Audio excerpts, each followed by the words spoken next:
Você já parou para pensar que a confiança é como um vaso de cristal?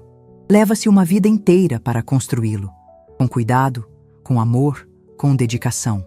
Mas para quebrá-lo, basta um único instante de descuido, uma única traição, e o som dele se partindo não é um estrondo, é um silêncio ensurdecedor que ocupa todos os espaços da sua alma e te diz, sem palavras, que nada mais será como antes. Meu nome é Lúcia, tenho 72 anos, e até a tarde do meu último aniversário eu acreditava que o amor de mãe era uma fortaleza inabalável, construída com os tijolos do meu próprio sacrifício para proteger meu único filho, Ricardo. Eu estava enganada. Descobri que, para ele, minha fortaleza não era um lar, era uma pedreira. Um lugar de onde ele podia extrair recursos à vontade, sem nunca se preocupar se a estrutura um dia viria a desabar sobre mim. A minha grande ruína, o instante em que a mãe que eu fui se espatifou no chão para que a mulher que eu havia esquecido pudesse, finalmente, começar a juntar os próprios cacos, não aconteceu numa discussão ou numa briga. Aconteceu com um sorriso. Um sorriso para uma câmera de celular, num gesto de pura confiança, enquanto meu filho, com a voz mais doce e paciente do mundo, roubava não apenas meu dinheiro, mas a minha paz. Aquele dia, o dia em que completei 72 anos, amanheceu como tantos outros na minha pequena e organizada casa no bairro da Tijuca. Um silêncio confortável, quebrado apenas pelo canto dos bem-te-vis no meu quintal e pelo chiado da cafeteira. Eu não sou mulher de grandes festas. Desde que meu amado Roberto se foi, há mais de 20 anos, as comemorações se tornaram rituais íntimos. Um bolo de fubá feito por mim, uma visita à igreja e um longo telefonema para a minha irmã, que mora no interior. Mas naquele ano, Ricardo, meu filho, e Vanessa, minha nora, insistiram em fazer algo especial. Mãe, 72 anos é uma data importante. Vamos passar aí à tarde para te dar um abraço e um presente que vai mudar a sua vida. Ele me disse ao telefone na véspera, a voz cheia de uma animação que, hoje percebo, era ensaiada. Meu coração de mãe, essa entidade teimosa e eternamente esperançosa, se aqueceu. Nos últimos anos, desde que Ricardo se casara com Vanessa, nossas conversas haviam se tornado cada vez mais funcionais. Ele ligava para saber se eu precisava de algo, se as contas estavam pagas, se eu havia tomado meus remédios. Era o checklist do filho cumprindo seu dever, mas faltava o calor, a espontaneidade, a conexão que um dia tivemos. A promessa de uma visita surpresa, de um presente que mudaria minha vida, soou como uma melodia antiga e quase esquecida. Passei a manhã numa agitação feliz. Fiz o bolo de fubá que ele tanto amava quando criança. Preparei um café fresco e até coloquei na mesa a toalha de linho bordada, que só usava em ocasiões especiais. Vesti meu melhor vestido, um floral de viscose que me caía bem, e me sentei na minha poltrona de couro, a poltrona de Roberto, para esperá-los. Eles chegaram por volta das 3 da tarde. O carro deles, um SUV importado que eu sabia custar o preço de um pequeno apartamento, parou em frente ao meu portão com uma imponência que parecia zombar da simplicidade da minha rua. Ricardo desceu primeiro. Aos 45 anos, ele ainda tinha o sorriso do menino que criei, mas seus olhos carregavam uma ansiedade, uma pressa que não combinava com uma visita de aniversário. Vanessa veio logo atrás, elegante como sempre num vestido de grife, segurando uma sacola de uma loja cara com a ponta dos dedos, como se temesse se contaminar com o ar do meu bairro. «Mãe, feliz aniversário!» disse Ricardo, dando-me um abraço rápido, quase protocolar. Senti o cheiro caro de seu perfume, tão diferente do cheiro de café e bolo que preenchia a minha casa. «Parabéns, sogrinha!» disse Vanessa, dando-me 2 beijos no ar, cuidando para não encostar seu rosto maquiado no meu. «A senhora está ótima. Entrem, meus filhos. Fiz um bolo para vocês», convidei, guiando-os para a sala. Eles se sentaram na beirada do sofá, recusaram o café. «Estamos indo para um jantar de negócios, sogra. Não podemos nos atrasar». E foram direto ao ponto. «Mãe, como prometemos, trouxemos um presente para a senhora», disse Ricardo, pegando a sacola das mãos de Vanessa e me entregando com um ar solene. «Isso aqui vai te conectar ao mundo. Chega de ficar isolada com esse seu telefone velho que só faz ligação. Abri a sacola e de dentro de uma caixa branca e minimalista, tirei o objeto mais moderno que já segurara nas mãos. Um smartphone de última geração. Grande, fino, com uma tela que parecia um espelho negro. Era lindo e intimidante. Meu filho, mas isso deve ter custado uma fortuna. Não precisava. Gaguejei, genuinamente tocada. Era um gesto de cuidado, de inclusão. Eles queriam que eu participasse do mundo digital deles, que visse as fotos dos netos que um dia, eu esperava, viriam. A senhora merece, mãe. Agora vai poder fazer videochamada, usar o aplicativo do banco, ver nossas fotos das viagens. Ele listou, a voz soando cada vez mais convincente. Mas esses aparelhos são complicados. Deixa que eu configuro tudo para a senhora agora mesmo. Ele pegou o celular da minha mão e começou a trabalhar com uma rapidez impressionante, os dedos deslizando pela tela, baixando aplicativos, criando contas. Vanessa, ao seu lado, fazia o papel da plateia animada. Olha que incrível, sogra! A senhora vai poder até pedir comida pelo aplicativo. Não é o máximo, Ricardo? Eu apenas observava, fascinada e um pouco perdida. Sentia-me como uma avó do século XIX sendo apresentada à eletricidade. Depois de alguns minutos, Ricardo virou-se para mim com um ar sério. Pronto, mãe. Quase tudo pronto. Agora só falta a parte mais importante, a segurança. Para vincular a sua conta do banco ao aparelho, o sistema exige uma confirmação por reconhecimento facial. É a tecnologia mais moderna, super segura. Ninguém mais consegue mexer na sua conta sem o seu rosto. A lógica era impecável. Segurança. Uma palavra que sempre me tranquilizou. E como funciona isso? Perguntei, ingênua. É simples, disse ele, abrindo o aplicativo do meu banco, o mesmo que eu acessava com dificuldade pelo computador uma vez por mês. A tela que apareceu era diferente, cheia de gráficos e botões que eu não reconhecia. Eu vou posicionar o celular na sua frente e a senhora só precisa olhar para a câmera e dar um sorriso. O sistema vai mapear seu rosto e pronto, sua identidade digital estará criada. Um sorriso? Parece foto para documento, brinquei. É quase isso, mãe. Tem que ser um sorriso natural, para o sistema entender que é a senhora mesma e não uma foto. Ele explicou, a voz paciente, didática. Vanessa se aproximou, animada. Vai, sogrinha. Pensa em algo bom. Pensa nos seus futuros netinhos. Ricardo posicionou o celular a um palmo do meu rosto. A câmera frontal se ativou e eu vi meu próprio reflexo na tela escura. Vi as rugas ao redor dos meus olhos, o cabelo branco na têmpora, a expressão de uma mulher que confiava plenamente no filho à sua frente. Pronto, mãe? Ele perguntou. Agora sorria para a câmera. Vamos ativar seu celular novo. Eu obedeci. Abri o meu sorriso mais sincero, o sorriso de uma mãe feliz no dia do seu aniversário, rodeada pela família. Olhei diretamente para a pequena lente preta, imaginando as videochamadas que faríamos, as fotos que eu receberia. Ouvi um ping suave, um som de confirmação eletrônica. Perfeito! Exclamou Ricardo, baixando o celular rapidamente e fechando o aplicativo com uma agilidade suspeita. Seus ombros, que estavam tensos, relaxaram. Um alívio profundo pareceu percorrer seu corpo. Ele trocou um olhar rápido com Vanessa. Um olhar que na época não entendi, mas que hoje me assombra. Era um olhar de conseguimos. Pronto, mãe. A senhora agora é uma mulher do século XXI. Ele disse, entregando-me o aparelho. Agora nós realmente precisamos ir. O jantar é importante, com um possível sócio do meu novo projeto. Eles se levantaram, deram-me outro abraço apressado e se foram, deixando para trás o cheiro de perfume caro, a caixa vazia sobre a mesa e o smartphone, uma bomba relógio silenciosa em minhas mãos. Fiquei ali, sentada na minha sala por quase 1 hora, apenas olhando para o meu presente. A sensação de estranheza que senti durante a visita deles não passava. Havia algo errado na pressa, na animação forçada, no alívio de Ricardo após o sorriso. Mas meu cérebro de mãe se recusava a acreditar no pior. É coisa da sua cabeça, Lúcia, eu dizia a mim mesma. Eles só estavam com pressa. Decidi tentar entender a nova máquina. Liguei a tela. Era brilhante, cheia de ícones coloridos. Com meu dedo trêmulo, comecei a explorar. Abri a galeria de fotos, o aplicativo de mensagens. Era um mundo novo.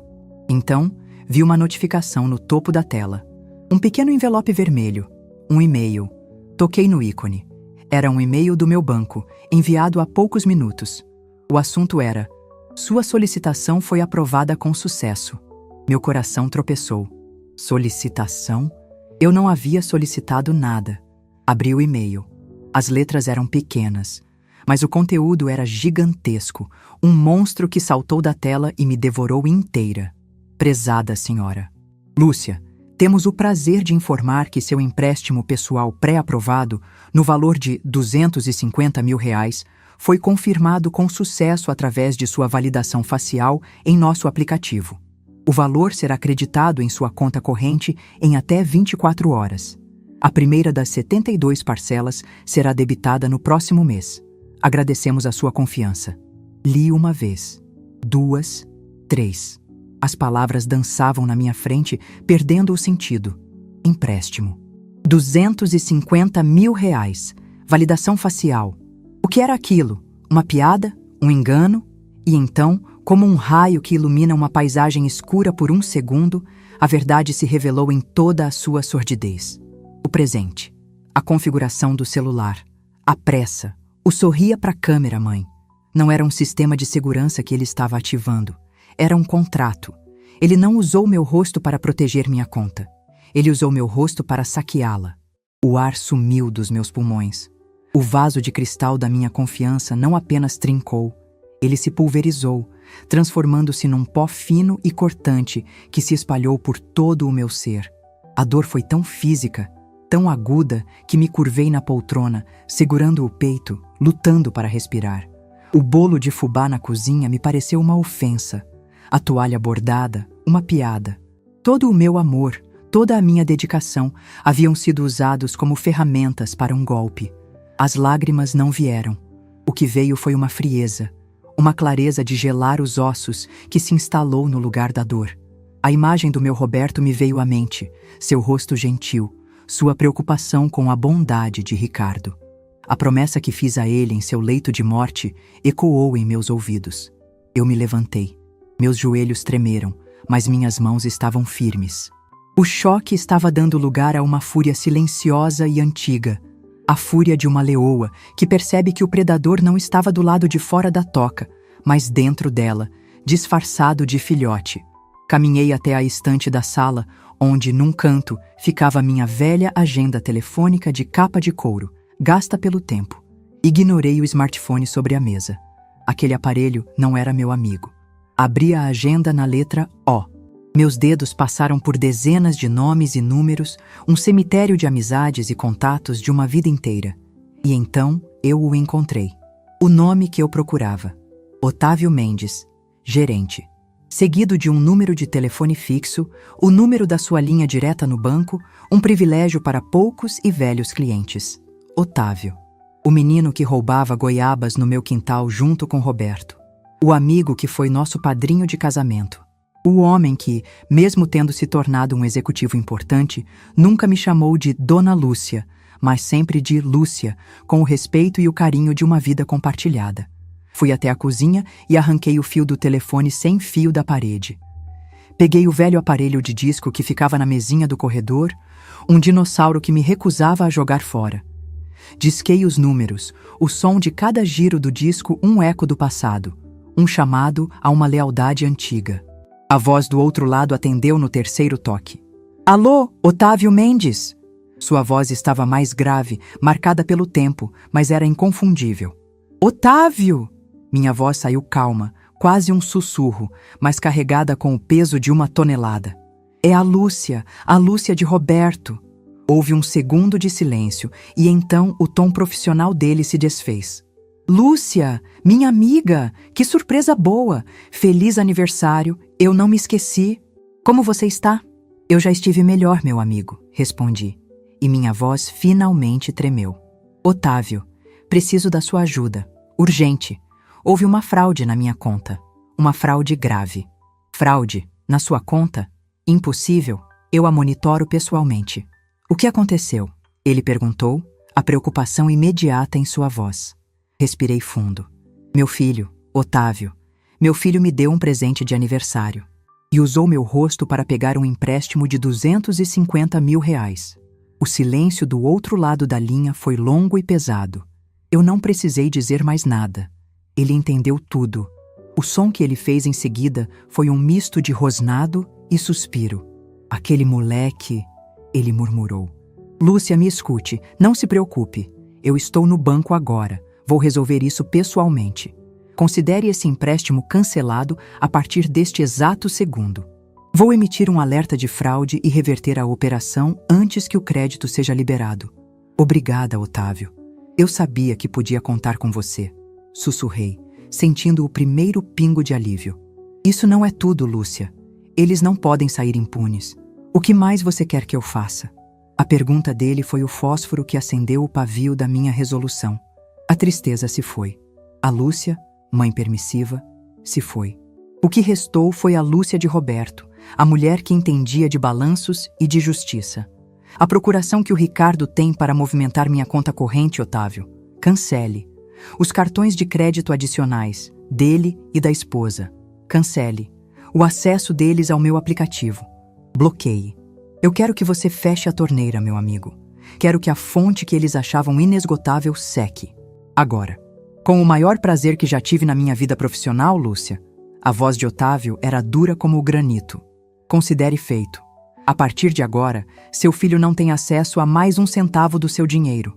A conta dele, a vida que ele construiu às suas custas, acaba de ser bloqueada.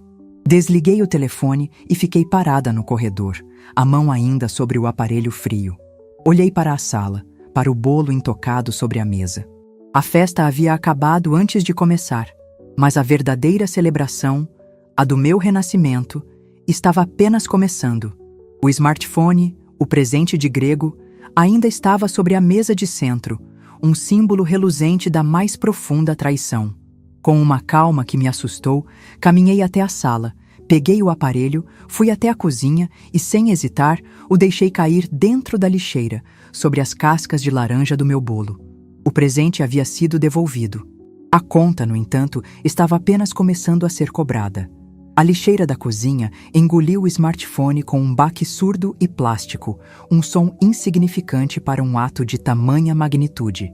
Ali, entre cascas de laranja e o filtro de café usado da manhã, jazia o símbolo da mais moderna e cruel das traições. O silêncio que se instalou em seguida foi profundo. Um vácuo onde antes havia o ruído constante da minha esperança e da minha negação. O choque inicial, a fúria fria que guiou meus dedos no velho telefone de disco, começou a se dissipar, dando lugar a uma dor antiga e familiar, a dor surda do luto. Caminhei lentamente até a sala, meus pés descalços, sentindo o assoalho de madeira que Roberto e eu havíamos escolhido juntos há quase 50 anos. Sentei-me em sua poltrona, o couro macio e gasto abraçando meu corpo como uma memória. O bolo de fubá, sobre a toalha bordada, parecia uma miragem de uma festa que nunca existiu, para uma felicidade que se revelara uma farsa. Meus olhos pousaram na estante, no porta-retrato de prata que eu me recusava a guardar. Nele, um Roberto de 30 e poucos anos, o cabelo ainda escuro, sorria para a câmera, segurando nos braços um pequeno embrulho de mantas azuis. Ricardo, com menos de um mês de vida. O amor que emanava daquela foto era tão palpável que doeu. E foi ali, naquela sala silenciosa, que a barragem da minha mente se rompeu e as águas turvas da memória me levaram de volta ao começo de tudo, a nascente do rio de sacrifícios que havia, enfim, desaguado neste mar de desilusão. Eu conheci Roberto numa festa de São João, no pátio de uma igreja. Eu era uma moça de 20 anos, recém-chegada do interior, com uma mente para números e uma timidez que me fazia corar por qualquer coisa. Ele era o oposto. Um vendedor nato, de conversa fácil e um sorriso que parecia capaz de vender gelo no Alasca. Ele trabalhava como representante comercial para uma tecelagem e sonhava em ter o próprio negócio. Um dia, Lúcia, ele me disse naquela primeira noite, enquanto dividíamos um pedaço de pamonha, eu vou ter uma loja onde as costureiras do bairro encontrarão os tecidos mais bonitos e as linhas mais fortes. E você Com essa sua cabeça que funciona como uma calculadora, será minha ministra da Fazenda. Nós nos casamos 6 meses depois. Nosso capital inicial era a coragem, e nossas economias mal davam para o aluguel de uma pequena loja e de uma casa de 2 cômodos nos fundos.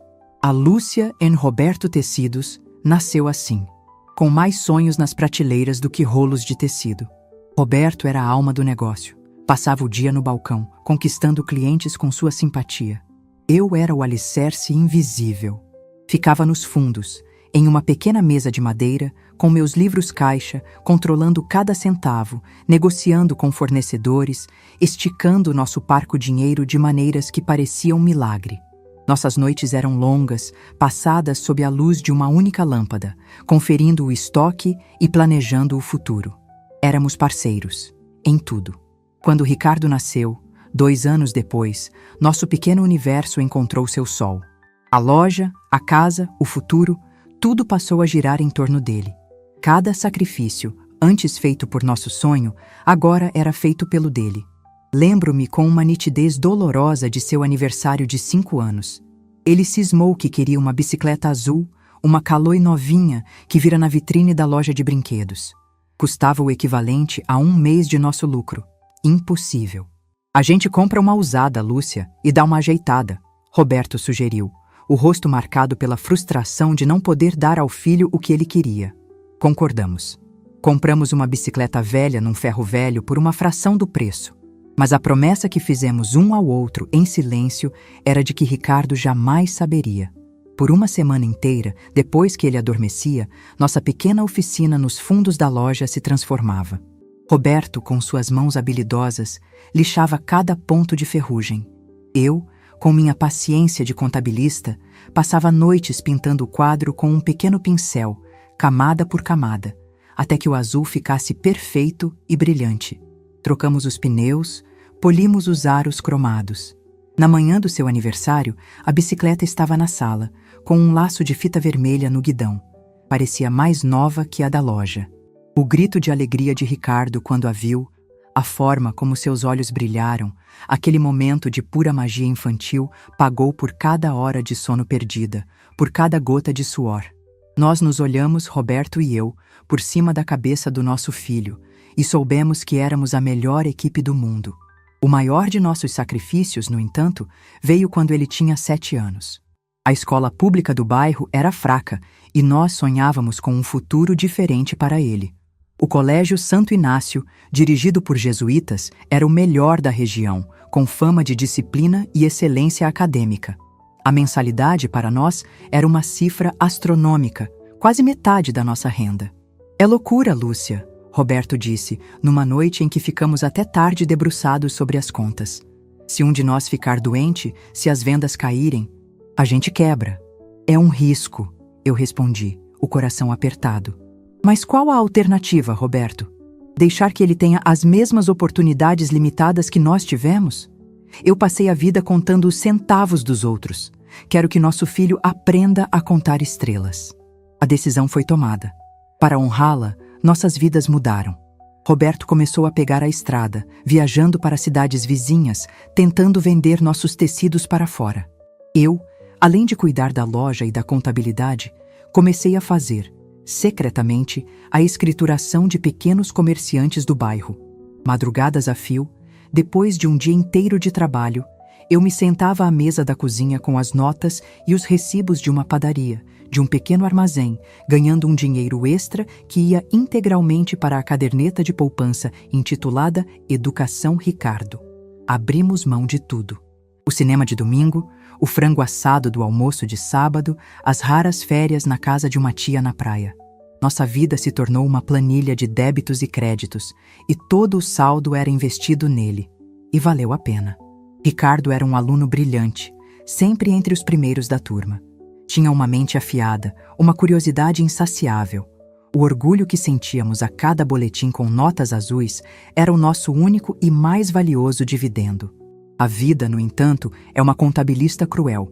Ela te dá com uma mão e tira com a outra, sem aviso prévio. A doença de Roberto chegou como um ladrão na noite.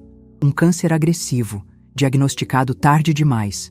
Em 6 meses, meu parceiro, a alegria da minha casa, o homem que me chamava de sua ministra da fazenda, definhou diante dos meus olhos. Ricardo, então, com 17 anos, no auge de sua angústia adolescente, se fechou. A dor o tornou um estranho dentro de casa. Na última semana, no quarto silencioso do hospital, com o cheiro de antisséptico no ar, Roberto segurou minha mão. Suas forças estavam se esvaindo, mas seus olhos estavam lúcidos, urgentes. Lúcia, ele sussurrou, a voz um fio. Prometa-me uma coisa. O que você quiser, meu amor, respondi, as lágrimas escorrendo pelo meu rosto. O dinheiro, os investimentos que fizemos, a casa, é tudo nosso, mas o cérebro por trás sempre foi você.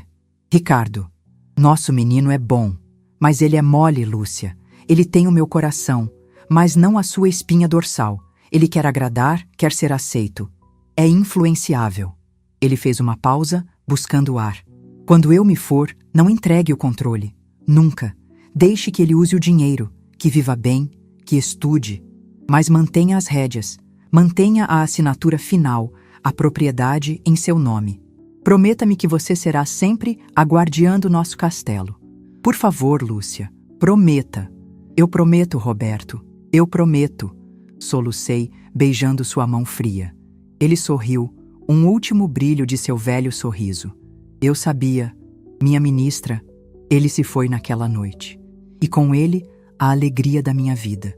Mas a promessa, essa ficou, gravada a fogo na minha alma. Ser viúva aos 42 anos, com um filho prestes a entrar na universidade, foi a tarefa mais solitária da minha vida. Vendi a loja. Eu não tinha mais o coração de Roberto para encantar os clientes.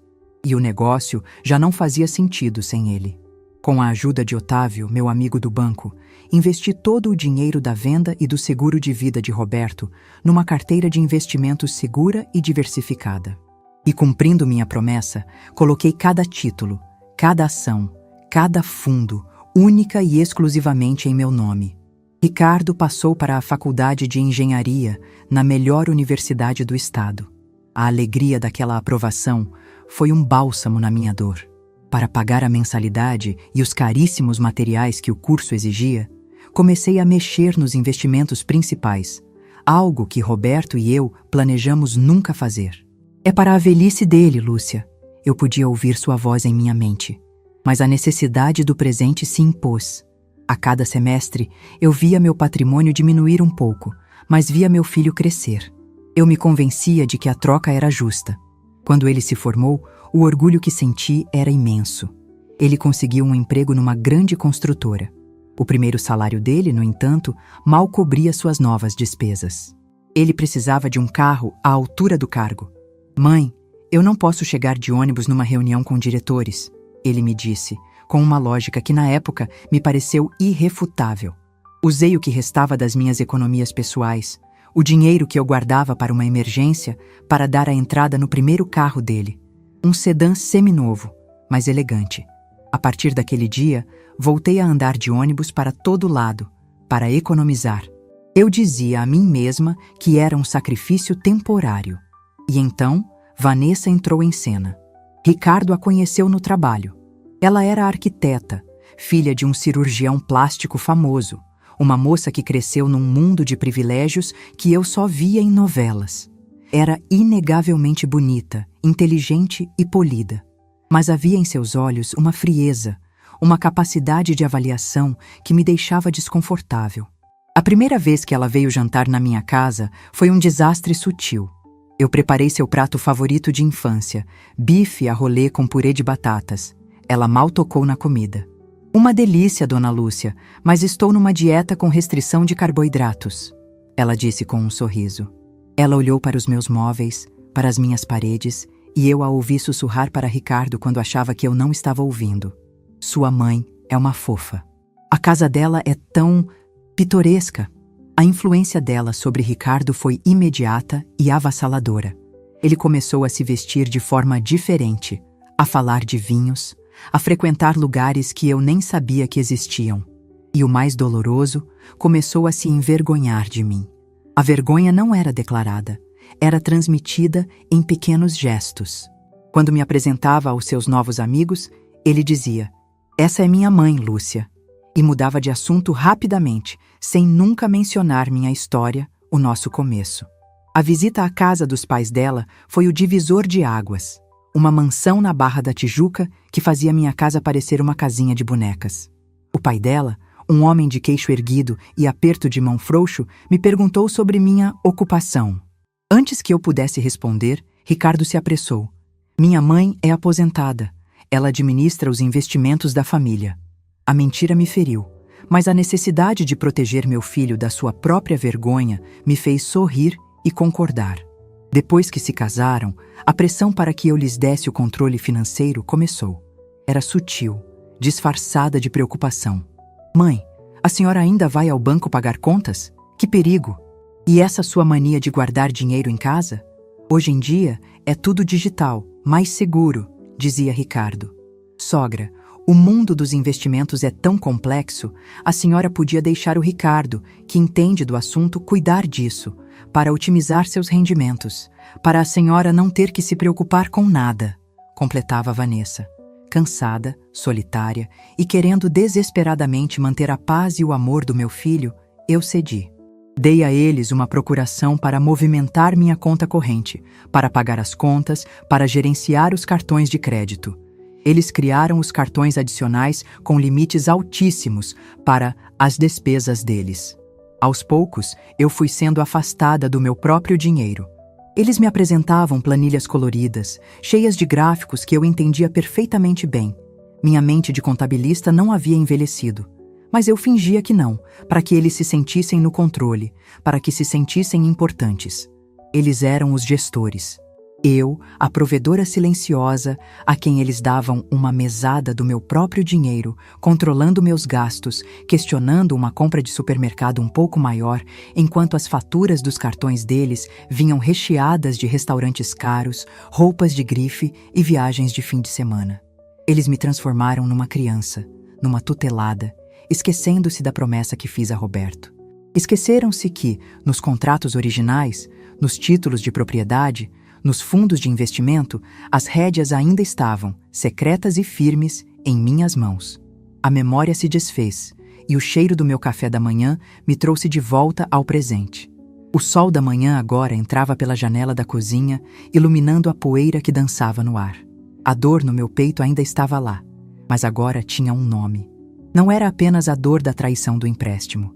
Era a dor acumulada de anos de pequenos cortes, de humilhações silenciosas, de um amor que se tornara uma transação comercial na qual eu era a única a investir. Levantei-me da poltrona de Roberto. O luto havia passado. Eu chorei por 40 anos a perda do meu marido, e nos últimos 10, a perda gradual do meu filho. Não havia mais lágrimas a serem derramadas. O que havia era uma contabilidade a ser fechada, uma auditoria a ser feita.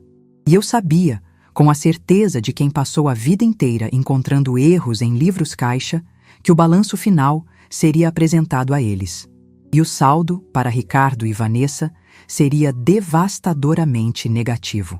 A noite que se seguiu ao meu aniversário de 72 anos foi a mais silenciosa e, paradoxalmente, a mais barulhenta da minha vida. O silêncio era físico. Uma ausência de sons na minha casa agora protegida das invasões telefônicas. Mas o barulho era interno, um turbilhão de memórias, dores e uma estranha, nova e inabalável resolução que se assentava em minha alma. Eu não dormi. Passei a noite na poltrona de Roberto, enrolada numa manta, sentindo o peso e, ao mesmo tempo, a leveza da minha decisão. Pela primeira vez em mais de 40 anos, eu não estava preocupada com o futuro de Ricardo. Estava, com um misto de terror e euforia, começando a contemplar o meu. A manhã de quinta-feira raiou e com ela a certeza de que a calmaria era temporária. Eu conhecia meu filho. A lógica dele não era a da introspecção, mas a da conveniência. Ele não estaria refletindo sobre seus atos. Estaria, furiosamente, tentando entender por que seu caixa eletrônico pessoal havia subitamente parado de funcionar. A tempestade não demorou a chegar. Por volta das 10 da manhã, o celular que eu havia resgatado da lixeira e religado, não por arrependimento, mas por estratégia de guerra, vibrou sobre a mesa da cozinha. O nome de Ricardo piscou na tela.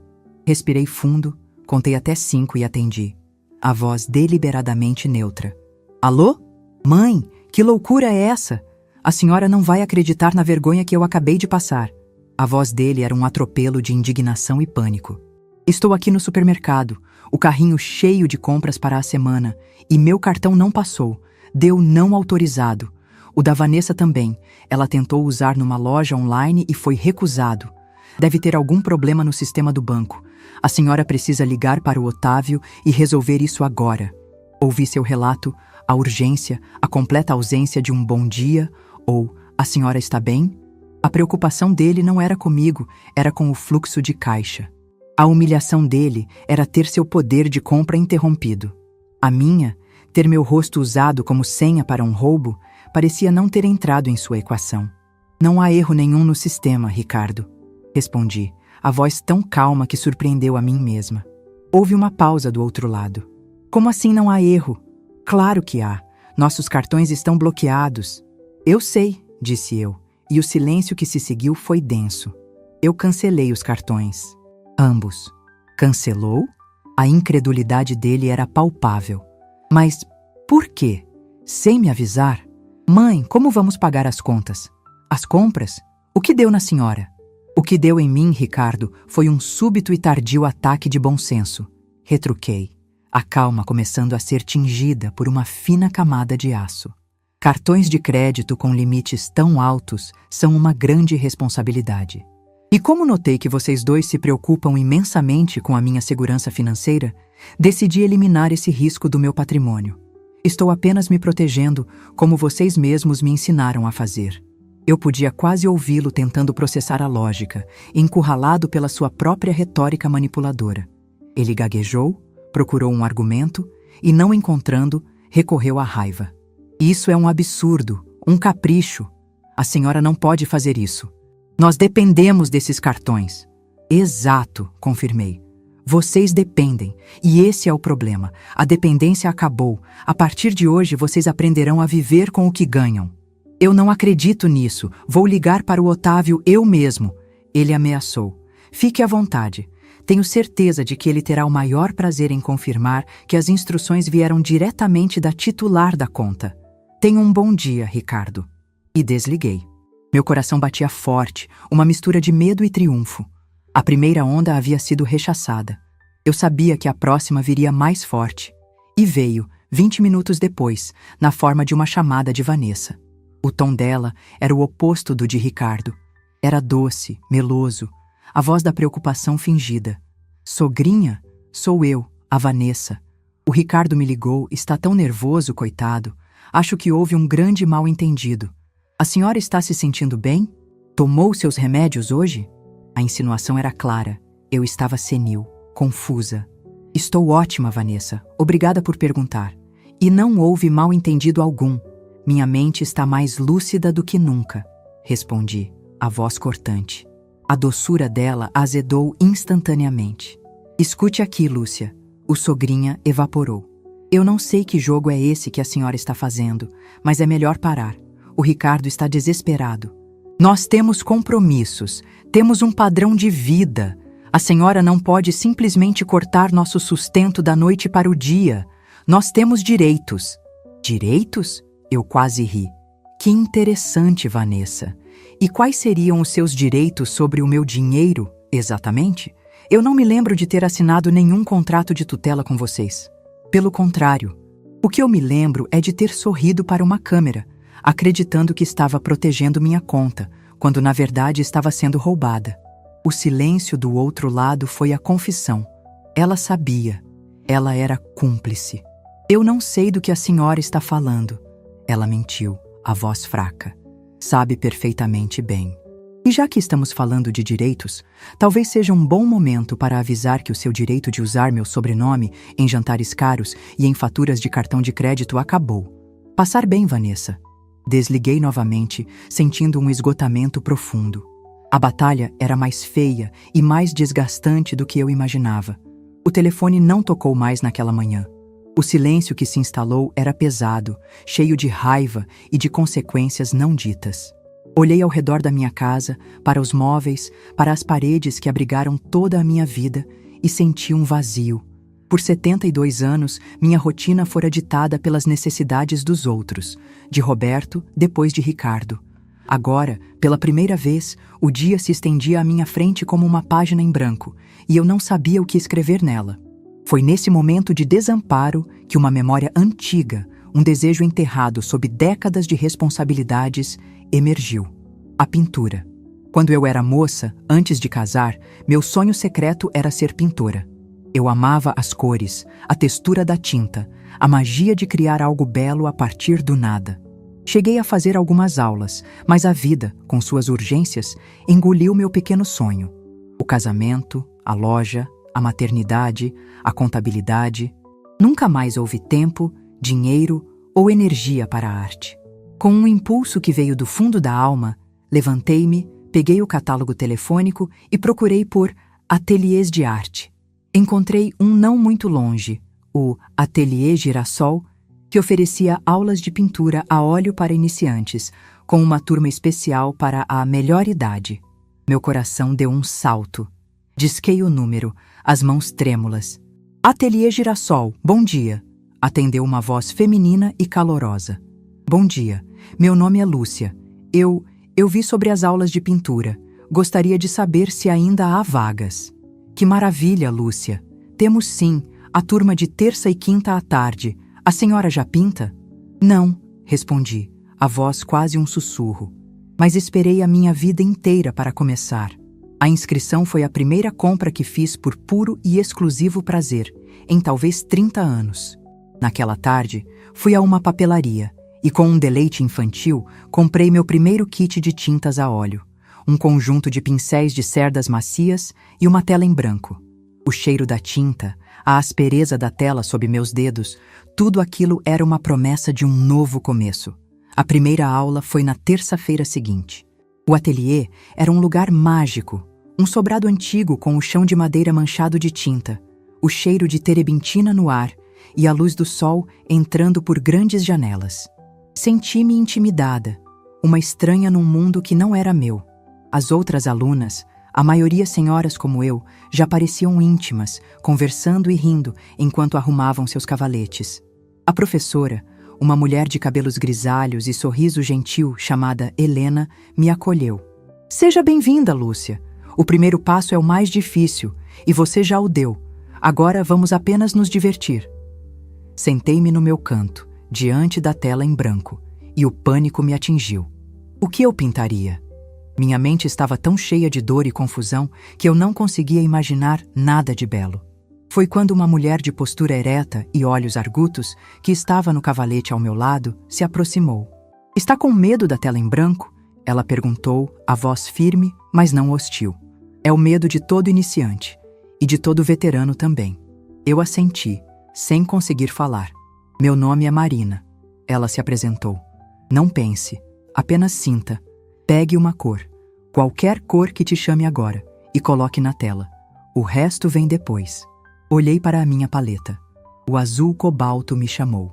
Peguei o pincel e, com um gesto hesitante, fiz uma mancha azul no centro da tela. E depois outra, e outra. Em pouco tempo, eu estava absorta, misturando cores, sentindo a textura da tinta, esquecendo o mundo lá fora. No final da aula, minha tela era um caos de azuis, roxos e um surpreendente toque de amarelo vibrante. Não era nada figurativo, mas era meu. Gostei da sua energia, disse Marina, enquanto limpávamos os pincéis. Tem força aí. Conversamos um pouco. Marina era uma juíza aposentada, viúva, que começara a pintar há 5 anos. Tinha uma mente afiada e uma franqueza que me desarmou. Contei a ela, de forma vaga, que estava passando por um momento de transição familiar. Ela me olhou com seus olhos que pareciam ver através de tudo.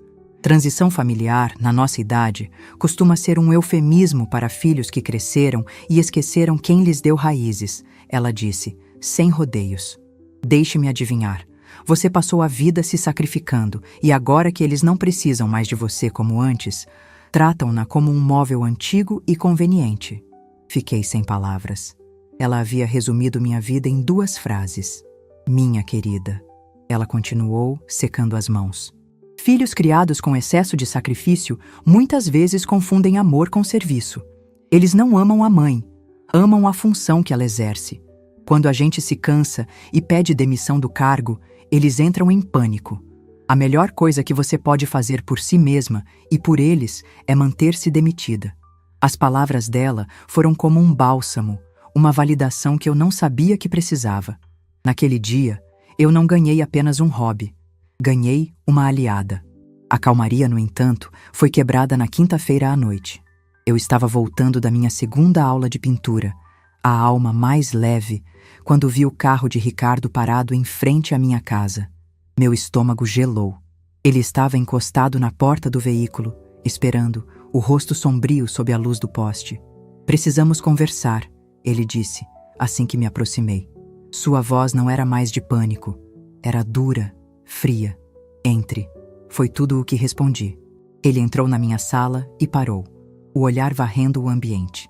Pela primeira vez, ele pareceu notar a ausência do seu porta-retrato de bebê na estante, que eu havia guardado numa caixa. "Onde você estava?", ele perguntou. "Na minha aula de pintura", respondi. "Aula de pintura?", ele repetiu com escárnio. "Enquanto o mundo desaba, a senhora está pintando quadrinhos?" "O seu mundo está desabando, Ricardo. O meu está sendo reconstruído", corrigi. A fúria explodiu em seus olhos. "Você tem ideia do que fez? O banco me ligou hoje. Aquele empréstimo. Eles disseram que houve uma notificação de fraude e que a senhora mesma cancelou. Mãe, o prazo para o sinal do apartamento dos meus sócios vence amanhã. Eu vou perder o negócio da minha vida. Um projeto de 2 milhões de reais. "Entendo", disse eu, sentando-me na poltrona de Roberto, sentindo a força do velho couro nas minhas costas. "Entende? É só isso que tem a dizer? Eu vou ser arruinado. Vou virar motivo de piada no mercado. E a culpa é sua, depois de tudo que eu fiz pela senhora. Depois de ter te dado um celular caríssimo para te incluir na nossa vida." A hipocrisia era tão monumental que não pude me conter. Comecei a rir. Uma risada baixa, amarga, que foi crescendo. "Você me deu um celular para me incluir ou para me roubar, Ricardo?", perguntei, e minha risada cessou, dando lugar a uma voz gélida. Ele empalideceu. "Eu não sei do que você está falando." "Sabe. Você sabe perfeitamente bem.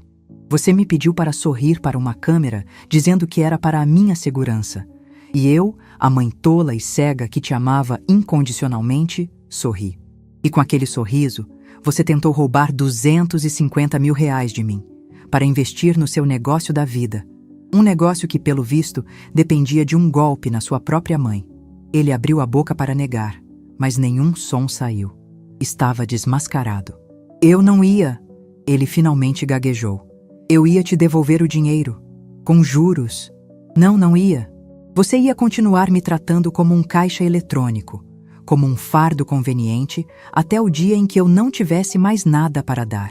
A sua sorte, Ricardo, é que a minha mente de contabilista ainda funciona. A sua sorte é que Otávio ainda é meu amigo. E o seu azar é que a mãe que você conhecia se aposentou. Ele recorreu à última arma dos desesperados, a chantagem emocional. "A senhora vai me deixar ser destruído? Vai jogar fora tudo que construímos juntos? O pai teria vergonha da senhora." A menção a Roberto foi a gota d'água. Levantei-me e, pela primeira vez na vida, ele recuou diante de mim. "Não ouse usar o nome do seu pai para justificar a sua falta de caráter." Minha voz era um trovão. "Seu pai está se revirando no túmulo, não de vergonha de mim, mas de tristeza pelo homem fraco e ganancioso em que o filho dele se tornou. Ele me fez prometer que manteria as rédeas, porque ele te conhecia. Ele sabia da sua fraqueza." A verdade o atingiu como um soco. Ele desabou no sofá, o rosto entre as mãos. "A minha vida financeira não é mais a sua rede de segurança, Ricardo. As consequências das suas escolhas são suas para arcar. Você é um homem de 45 anos. Vendeu uma imagem de sucesso que não podia bancar. Agora vai ter que aprender a viver com a verdade." Abri a porta da sala. "A conversa acabou. Por favor, vá embora." Ele se levantou cambaleante, o rosto uma máscara de derrota. Antes de sair, ele se virou, os olhos vermelhos. "Eu vou perder tudo", ele sussurrou. "Não", respondi. a voz agora cansada, mas firme. Você já perdeu a única coisa que realmente importava há muito tempo. E só percebeu agora. Ele se foi, batendo a porta. Fiquei ali, no meio da sala, tremendo. O eco da nossa conversa vibrando no ar. A batalha havia sido vencida, mas o custo era imenso. Senti-me exausta, esvaziada. Fui até a varanda e respirei o ar frio da noite. A lua estava cheia, indiferente ao meu drama. Na manhã seguinte, fui para a minha aula de pintura. Minhas mãos tremiam um pouco ao pegar nos pincéis. Marina se aproximou, o olhar compreensivo. Noite difícil? Ela perguntou. A mais difícil da minha vida, admiti. É o som do parto, ela disse enigmática. O parto de nós mesmas. Dói, mas depois que a nova mulher nasce, a dor vira só uma cicatriz. Olhei para a minha tela em branco. Peguei o pincel, mergulhei-o na tinta amarela, a cor do sol, a cor dos girassóis, e comecei a pintar. Meus traços não eram mais hesitantes, eram firmes, decididos, cheios de uma força que eu não sabia que tinha. Marina estava certa. O parto fora doloroso. Mas a mulher que nascia ali, naquela tela, naquele ateliê, era alguém que eu estava ansiosa para conhecer. Eu estava pintando o futuro. E pela primeira vez, ele era vibrante e cheio de luz. Os meses que se seguiram àquela violenta confrontação foram como as estações do ano se desdobrando em ritmos distintos para mim e para o meu filho. Enquanto eu entrava numa primavera tardia, descobrindo cores e calores que não sabia mais serem possíveis, Ricardo e Vanessa mergulhavam num inverno rigoroso, um frio cortante que vinha de dentro para fora, congelando os alicerces do castelo de cartas que haviam construído. A minha vida, antes um riacho represado pelas necessidades alheias, agora corria livre e cheia. O ateliê Girassol tornou-se o meu refúgio e o meu campo de provas. 2 vezes por semana, eu me postava diante do cavalete e travava uma batalha gloriosa com a tela em branco. A professora Helena, com sua paciência infinita, ensinou-me a ver o mundo não como ele era, mas como eu o sentia. Aprendi sobre luz e sombra, sobre perspectiva e composição, mas a lição mais importante foi que a tinta a óleo, com sua textura rica e seu cheiro forte, perdoava erros. Uma pincelada infeliz podia ser coberta por outra. Uma cor equivocada podia ser transformada numa nova nuance. A arte, descobri, era a mais bela metáfora para a própria vida. Nunca é tarde para corrigir, para recomeçar, para transformar uma mancha escura em algo luminoso. Minha amizade com Marina, a juíza aposentada, floresceu, regada a cafés depois das aulas de pintura e longas conversas. Ela era o oposto de mim, assertiva, irônica, com uma visão de mundo cimentada por anos, decidindo o destino de outras pessoas. Mas, por baixo daquela casca de autoridade, havia uma mulher que, como eu, conhecia a solidão e o peso de ter sido, por muito tempo, mais uma instituição do que uma pessoa. Os filhos da gente, Lúcia. Ela me disse numa tarde, enquanto tomávamos sorvete num banco de praça. São como processos judiciais. A gente investe anos de estudo, de trabalho, de noites em claro. E no final, quando o caso está ganho e a sentença é proferida, eles vão viver a vida deles, e a gente fica apenas com a jurisprudência da saudade. Com Marina, comecei a ousar. Fizemos uma pequena viagem de fim de semana para Petrópolis, a cidade imperial. Para mim, que nunca havia viajado por puro prazer, foi uma revelação. Caminhar pelas ruas históricas, visitar o museu, sentar numa confeitaria antiga, comendo doces finos, sem me preocupar com o custo. Cada momento era um ato de libertação. Pela primeira vez, eu estava gastando o meu dinheiro comigo, com a minha alegria, e a sensação era inebriante. Minha casa também refletia a minha transformação. Com a ajuda de um marceneiro do bairro, transformei o antigo quartinho da bagunça no meu próprio pequeno ateliê. A luz entrava por uma janela que mandei ampliar, e o cheiro de tinta a óleo agora se misturava ao do bolo de fubá na cozinha. Era o cheiro da minha nova identidade. Minhas pinturas, ainda amadoras, mas cheias de uma emoção crua, começaram a colorir as paredes antes nuas. A casa, que Vanessa havia tentado transformar num showroom frio e impessoal, agora pulsava com a minha vida, com a minha alma. Enquanto meu mundo se enchia de cores, o de Ricardo e Vanessa se desbotava para um cinza cada vez mais profundo.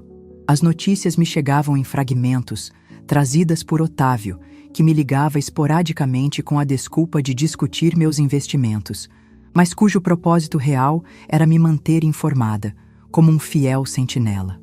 O negócio da cobertura, como esperado, resultou num desastre. Ricardo não conseguiu honrar o sinal.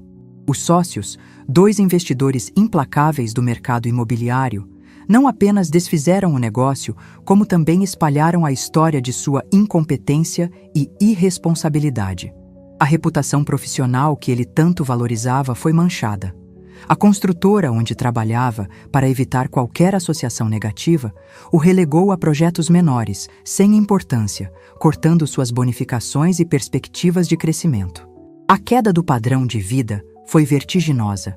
O SUV de luxo de Vanessa foi o primeiro a ir embora, vendido às pressas para cobrir a multa contratual e as dívidas que se acumulavam. Foi substituído por um carro popular que, segundo Otávio, ela se recusava a dirigir, preferindo usar carros de aplicativo. O apartamento de luxo onde moravam, cujo aluguel era pago em grande parte com o dinheiro que retiravam da minha conta, tornou-se insustentável. Eles foram forçados a se mudar. Parece que alugaram um apartamento de 2 quartos em Copacabana, Lúcia, Otávio me contou, a voz compungida. Num prédio antigo, sem garagem. Pelo que soube, a Vanessa está devastada. Para ela, é como ser exilada na Sibéria. A pressão financeira, como um ácido, começou a corroer o verniz do casamento deles. A relação, construída sobre a admiração mútua por um status que agora não existia mais, não tinha alicerces para suportar a adversidade. As brigas, antes sussurradas para que os vizinhos não ouvissem, tornaram-se frequentes e amargas. O dinheiro, ou a falta dele, era o tema central e único. Cerca de 6 meses após o meu aniversário, recebi a visita mais inesperada. Era Vanessa. Topei com ela na porta do meu prédio quando voltava da minha caminhada matinal. Se eu não a conhecesse, talvez não a reconhecesse. A mulher impecavelmente arrumada, de cabelos escovados e maquiagem de grife, dera lugar a uma figura abatida. Usava um jeans simples e uma camiseta. O rosto sem maquiagem, revelando olheiras profundas e uma expressão de exaustão. "Sogra", ela começou, a voz trêmula, hesitante. Era a primeira vez que nos víamos desde a minha recusa em abrir a porta para ela. Eu a encarei em silêncio, sem convidá-la a entrar, sem facilitar as coisas. A bola estava no campo dela. Eu sei que não tenho o direito de vir aqui", ela continuou, olhando para os próprios pés. "Mas eu precisava conversar. A senhora tem 1 minuto?" A antiga Lúcia a teria convidado para entrar, oferecido um café, um ombro para chorar. A nova Lúcia, no entanto, sabia reconhecer uma performance. Havia desespero nela, mas ainda não havia arrependimento genuíno. Havia a necessidade de resolver um problema, não a de curar uma ferida. "Estou ouvindo", respondi, mantendo-me na calçada. Ela pareceu desconcertada com a minha frieza, mas prosseguiu. As coisas não estão bem. O Ricardo, ele está insuportável. Só fala de trabalho, de dívidas. Ele me culpa por tudo. Diz que eu o pressionei, que a culpa do nosso padrão de vida ser alto era minha."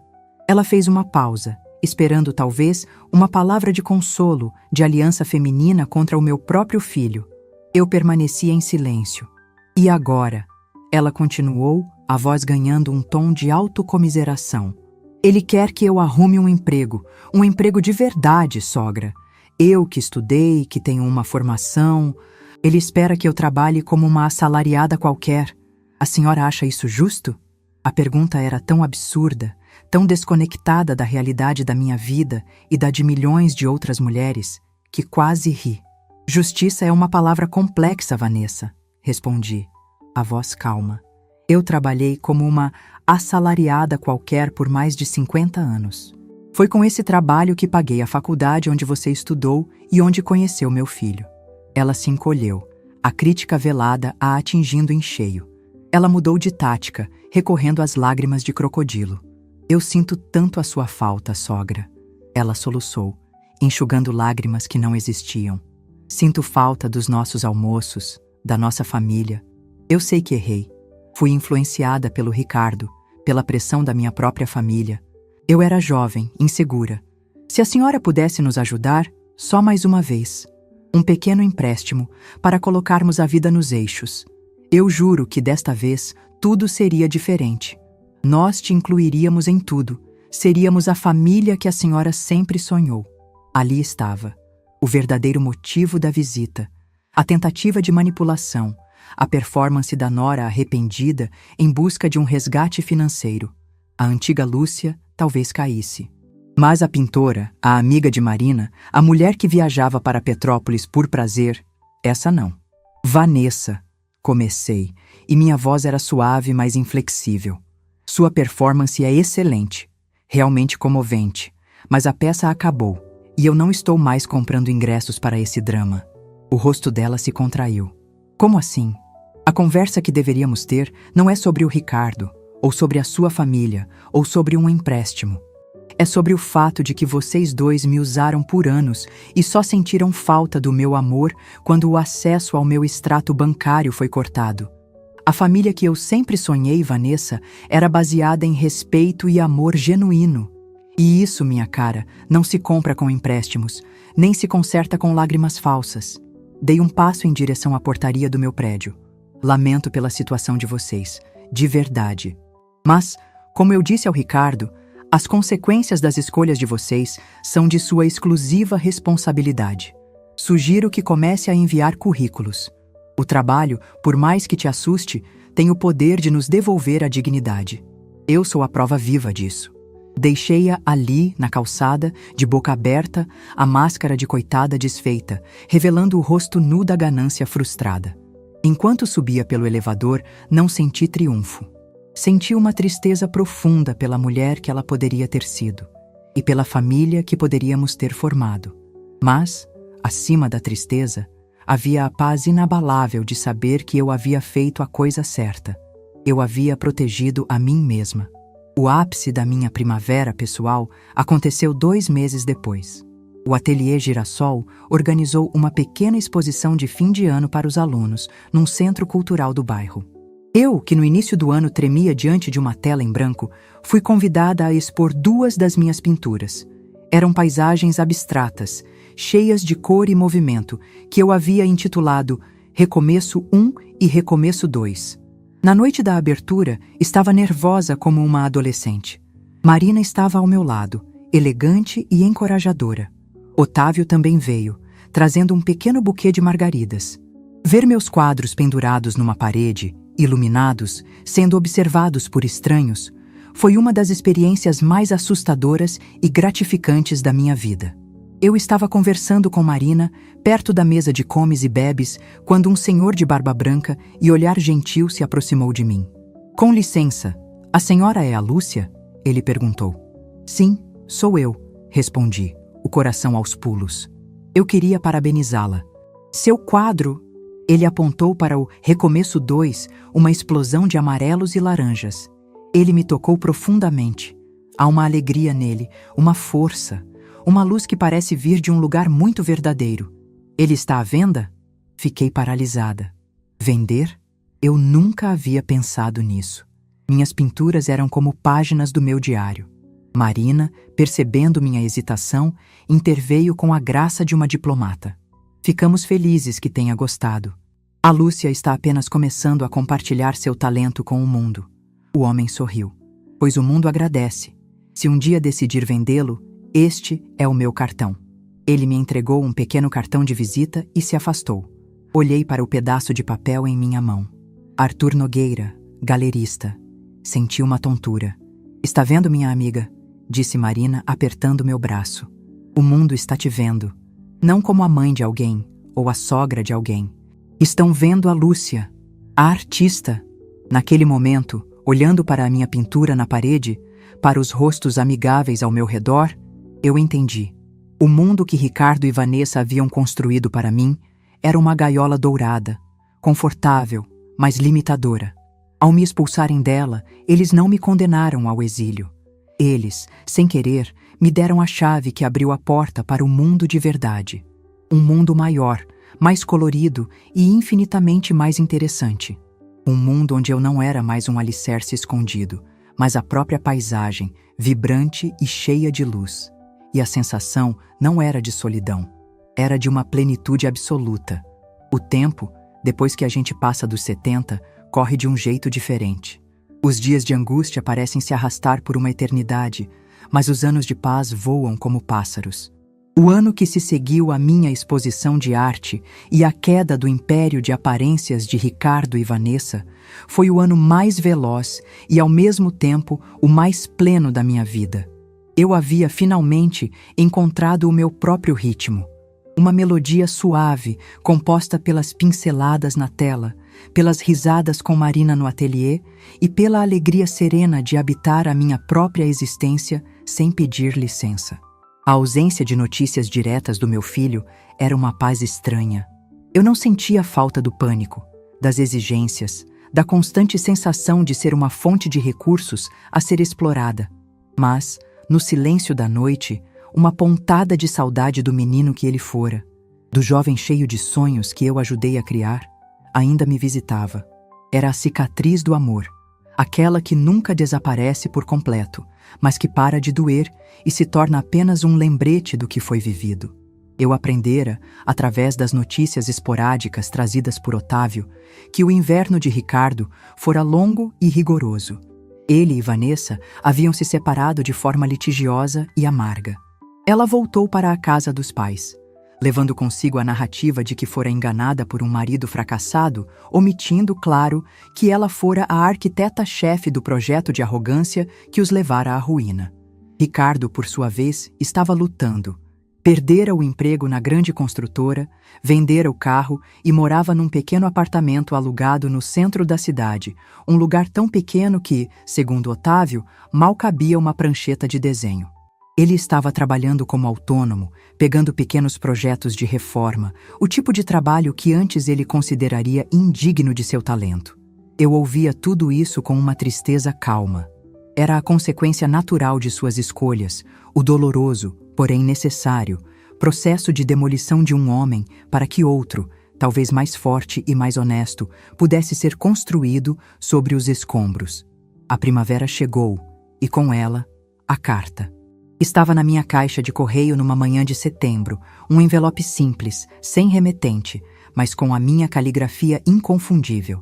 Sentei-me na minha poltrona de couro, o coração batendo num ritmo cauteloso, e li as palavras que mudariam tudo mais uma vez. A carta era uma confissão. Não havia desculpas, não havia tentativas de culpar Vanessa ou as circunstâncias. Havia a voz de um homem que havia sido forçado a se encarar no espelho e odiado a imagem que viu.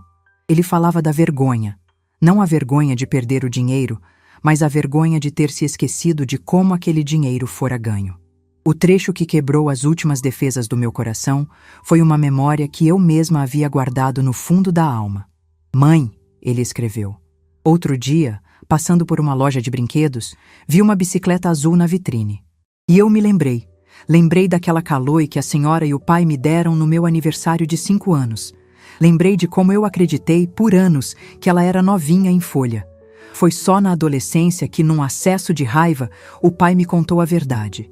Que vocês passaram uma semana trabalhando de madrugada, pintando e polindo aquela bicicleta de ferro velho para realizar o sonho de um menino mimado. Naquele dia do meu aniversário, na sua sala, eu não estava apenas pedindo para a senhora sorrir para uma câmera. Eu estava, mais uma vez, tentando pegar uma bicicleta nova, sem me importar com o trabalho que custaria a você. A diferença é que desta vez o menino mimado tinha 45 anos e o roubo era muito maior. Não escrevo para pedir perdão, porque sei que o perdão é uma graça que não mereço. A carta terminava. Escrevo para que a senhora saiba que o homem que a traiu está finalmente tentando aprender a lição daquela bicicleta. Que o verdadeiro valor não está no brilho da tinta nova, mas no amor e no trabalho que se investe para consertar o que está quebrado. E eu, mãe, estou quebrado. Dobrei a carta, as folhas manchadas pelas minhas lágrimas. Não eram lágrimas de dor, mas de uma catarse profunda. O gelo que se formara no meu coração começou a derreter. Aquele era o meu filho, finalmente. O menino bom que se perdera no labirinto da ambição e agora, sozinho e ferido, encontrava o caminho de volta. Decidi que precisava vê-lo, não para ceder, mas para confirmar. Precisava olhar em seus olhos e ver se a humildade daquelas palavras era real. Liguei para ele e marcamos um encontro, na minha cafeteria preferida do bairro, o meu território. Ele chegou pontualmente. A transformação era visível. Estava mais magro, o rosto marcado pelo cansaço, mas seus olhos, antes ansiosos e arrogantes, agora carregavam uma calma triste, a quietude de quem enfrentou a própria tempestade e sobreviveu. Ele não tentou me abraçar, apenas se sentou à minha frente e esperou que o café chegasse. Sua carta, comecei, a voz firme, foi a coisa mais honesta que você me disse em mais de 20 anos. Foi a primeira vez que fui honesto comigo mesmo em mais de 20 anos. Ele respondeu, a voz baixa, sem autocomiseração. E ali, naquela mesa simples, com o cheiro de pão na chapa no ar, ele me contou sobre seu ano no inferno. Falou da solidão, da humilhação de ter que pedir prazos a credores, da luta para conseguir pequenos trabalhos. Ele não se vitimizou. Narrou os fatos como um balanço final, as consequências diretas de suas próprias e terríveis escolhas. Quando ele terminou, o silêncio pairou entre nós. Eu o encarei, vendo não o executivo fracassado, mas o meu filho perdido. Eu te perdoo, Ricardo, eu disse. E o alívio que inundou seu rosto foi tão profundo que ele pareceu encolher na cadeira. O peso de um ano de culpa finalmente começando a se dissipar. Eu perdoo, meu filho, mas o homem que você foi terá que trabalhar muito para reconquistar o meu respeito. Ele assentiu, os olhos cheios de lágrimas que não ousava derramar. E você precisa entender, continuei. A voz agora não a da mãe que perdoa, mas a da Lúcia que renasceu. Que as coisas entre nós nunca mais serão como antes. Elas serão melhores, porque pela primeira vez serão baseadas na verdade. E a verdade vem com regras. Ele me olhou, pronto para ouvir a sentença. Primeira regra: nosso relacionamento não é mais financeiro. Meu dinheiro é meu, sua vida é sua. Você vai se reerguer com seu próprio trabalho, e eu serei a primeira a aplaudir cada tijolo que você assentar. Mas eu não sou mais a sua construtora. Eu entendo, ele sussurrou. Segunda regra: eu tenho a minha vida. Minhas aulas de pintura, minhas amigas, meus interesses. Você é bem-vindo nela, como meu filho, para um café, para uma conversa sincera aos domingos. Mas eu não sou mais o seu plantão de emergências 24 horas. Sou sua mãe, não sua rede de segurança. É justo, ele disse, a voz firme pela primeira vez. E terceira, e mais importante de todas, eu não vou mais resolver seus problemas. Posso te ouvir, posso te dar um conselho se me pedir. Mas a força para se levantar, as soluções para os seus desafios terão que vir de você. Eu passei a vida te carregando no colo. Agora, Ricardo, você vai aprender a andar com as próprias pernas. Ele me encarou, e pela primeira vez em anos, eu vi um vislumbre do homem que Roberto sonhara que ele seria. Eu entendo, mãe, e eu aceito. É muito mais do que eu mereço. A partir daquele café, uma nova e delicada relação começou a ser tecida entre nós. Os domingos se tornaram nosso ritual. Ele chegava no final da tarde, sempre com uma pequena gentileza. Um pão doce da padaria, uma muda de manjericão para a minha horta, o jornal do dia. Sentávamos na varanda. Ele me contava sobre seus pequenos projetos, sobre a dificuldade de lidar com um pedreiro, sobre a alegria de ver o desenho de uma cozinha reformada sair do papel. E eu o ouvia, oferecendo não soluções, mas validação. Parece um projeto desafiador, eu dizia. Mas você tem talento, vai conseguir. Eu falava das minhas pinturas, das minhas amigas, das minhas pequenas aventuras. Ele ouvia com um interesse genuíno, fazendo perguntas, admirando as fotos das minhas telas que eu lhe mostrava. Estávamos nos conhecendo de novo, não como função e provedor, mas como duas pessoas adultas, com vidas separadas, mas ligadas por um laço que, embora remendado, se mostrava surpreendentemente forte. O tempo passou. Mais um ano se foi. Meu aniversário de 74 anos se aproximava. Na semana anterior, Ricardo me ligou. Mãe, eu sei que a senhora não gosta de festas, mas eu gostaria de te dar um presente este ano. Um presente diferente. Posso passar na sua casa no sábado, no dia do seu aniversário? Eu concordei, curiosa. Ele chegou no sábado, não com uma sacola de grife, mas carregando uma grande peça de madeira, pesada e desajeitada, envolta num lençol. Feliz aniversário, mãe, ele disse, o rosto corado pelo esforço. Eu passei os últimos 6 meses fazendo isso na marcenaria de um amigo. Espero que a senhora goste. Ele desembrulhou o objeto. Meu fôlego sumiu. Era o cavalete de pintura mais lindo que eu já vira. Não era um modelo de loja. Era uma peça de arte. Feito de jacarandá maciço, polido até brilhar, com encaixes perfeitos e pequenos detalhes entalhados à mão. Tinha um suporte ajustável para a paleta e um pequeno compartimento para os pincéis.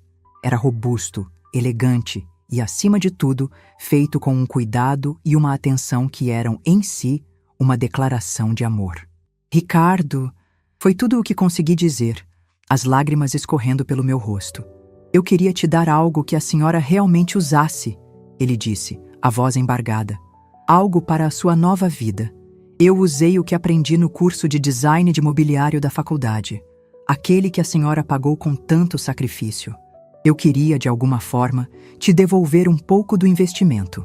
Naquele momento, olhando para o cavalete, uma obra de suas próprias mãos, um tributo à minha nova paixão, eu soube que a cura estava completa. O perdão que eu já havia dado se selou com a gratidão que finalmente chegara, não em palavras, mas na linguagem silenciosa e poderosa do trabalho e da dedicação. Hoje, aos 75 anos, minha vida é a minha obra de arte mais bonita. Meu pequeno ateliê em casa é meu santuário. O cavalete que Ricardo me deu é a peça central, o guardião das minhas telas. Vendi algumas pinturas, participei de outras exposições, mas a maior alegria ainda é o simples ato de criar. Vejo meu filho regularmente. Nossa relação, reconstruída sobre os alicerces sólidos do respeito, é o bem mais precioso que possuo. Ele está se reerguendo, devagar, mas com uma dignidade que dinheiro nenhum pode comprar. Às vezes, quando estou pintando, penso naquele vaso de cristal, a metáfora da minha confiança partida, e entendo que estava errada. A confiança, quando quebrada por quem amamos, não vira pó. Ela se torna milhões de cacos de vidro colorido. E se tivermos a coragem e a paciência de juntá-los, um por um, com o cimento do perdão e as novas regras do respeito, podemos criar algo diferente, algo que não é mais transparente e frágil. Podemos criar um mosaico. As cicatrizes ainda estarão lá, visíveis, mas elas não serão mais um sinal de fraqueza. Serão parte da beleza. A prova de que mesmo o que foi quebrado pode ser transformado em arte, talvez mais forte e, certamente, mais interessante do que era antes. Se essa história tocou seu coração, deixe seu like, se inscreva no canal e comente aqui embaixo. No meu lugar, o que você faria? Sua mensagem pode iluminar o dia de alguém.